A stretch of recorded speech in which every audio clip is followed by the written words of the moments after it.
വിഷയത്തിൽ ഞാൻ പറഞ്ഞു വന്നത് അന്വേഷണ സംഘം കുറ്റവാളികളെ കണ്ടെത്തട്ടെ എന്ന് തന്നെയാണ് സ്വർണ്ണക്കൊള്ള വിഷയത്തിൽ ആദ്യം മുതൽ തന്നെ പിണറായി വിജയൻ പറഞ്ഞിരിക്കുന്നത്. അല്ലാതെ കുറ്റവാളികളെ എല്ലാവരെയും ഞാൻ സംരക്ഷിക്കും, എന്റെ ഓഫീസിൽ കയറ്റി ഞാൻ പൂട്ടിവെച്ച് സംരക്ഷിക്കുമെന്നൊന്നും പിണറായി വിജയൻ പറഞ്ഞിട്ടില്ല. അങ്ങനെ ഒരു തെറ്റിദ്ധാരണ ഉണ്ടാക്കുകയാണ്. പോറ്റിയെ കയറ്റി എന്നുള്ള പാരഡി ഹിറ്റായി, സംഭവം ശരിയാണ്.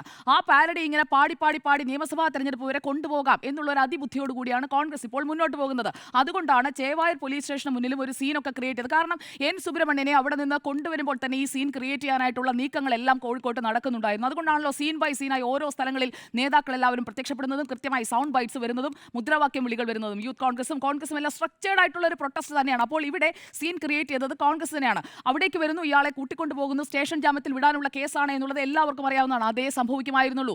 അതിനെ വലിയ ഡ്രാമയാക്കുകയാണ്, അങ്ങ് ഡ്രമാറ്റിക് ആക്കുകയാണ്. കാരണം ഇന്നത്തെ ദിവസം എന്ന് പറഞ്ഞു കഴിഞ്ഞാൽ ഇന്നത്തെ ദിവസം ഇതൊരു സീനാക്കി ഉച്ചവരെയെങ്കിലും നിർത്തുക എന്നുള്ള ലക്ഷ്യത്തോട് കൂടി തന്നെയാണ് പോയതെന്നുള്ളത് നല്ല വൃത്തിയായി നോക്കിക്കഴിഞ്ഞാൽ അത് മനസ്സിലാക്കാൻ സാധിക്കും. പക്ഷേ അവിടെ അപ്പോഴും നമ്മൾ മനസ്സിലാക്കേണ്ട ഒരു കാര്യം, ഇക്കാര്യത്തിൽ സർക്കാർ ചെയ്തത് അല്ലെങ്കിൽ പോലീസ് ചെയ്തത് ഇങ്ങനെ കൊണ്ടുപോകേണ്ട ഒരു കേസാണോ എന്ന് ചോദിച്ചാൽ അല്ല എന്ന് തന്നെയാണ് ഉത്തരം. പക്ഷേ മൊത്തത്തിൽ അങ്ങോട്ട് പഴി പറയുന്നത് കേട്ട് അത് അതേപടി അങ്ങ് എടുക്കാൻ കഴിയില്ല. അതുകൊണ്ട് തൽക്കാലം ഞാൻ അതിനോട് വിയോജിക്കുകയാണ്. ഇവിടെ സഖാക്കൾ മുഴുവൻ കള്ളന്മാരാണ്, എല്ലാ സഖാക്കളും ശബരിമലയിൽ പോയി കട്ടു എന്നാണോ? അങ്ങനെയാണെങ്കിൽ ഈ ബുൾഡോസർ രാജിന് കോൺഗ്രസ് മുഴുവൻ ഉത്തരം പറയണമല്ലോ. ബുൾഡോസർ രാജിന് എന്തുകൊണ്ട് കേരളത്തിലെ കോൺഗ്രസ് ഉത്തരം പറയുന്നില്ല? കെ സി വേണുഗോപാൽ മിണ്ടിയില്ലല്ലോ ഇന്ന്. ചില സെലക്റ്റീവായിട്ടുള്ള ഉത്തരങ്ങൾ പറയുന്ന കോൺഗ്രസ് നേതാക്കളെയാണ് നമ്മൾ കണ്ടുകൊണ്ടിരിക്കുന്നത് എന്നുള്ളതാണ് വസ്തുത. കാരണം തൊട്ട് അയൽപ്പക്കത്ത് കാണിക്കുന്ന ഈ ഒരു നെറുകേടിന് അതിന് മറുപടി പറയാൻ കേരളത്തിലെ കോൺഗ്രസ് നേതാക്കൾക്കോ AICC നേതൃത്വത്തിനോ കഴിയില്ല എന്നുള്ളതാണ് വസ്തുത.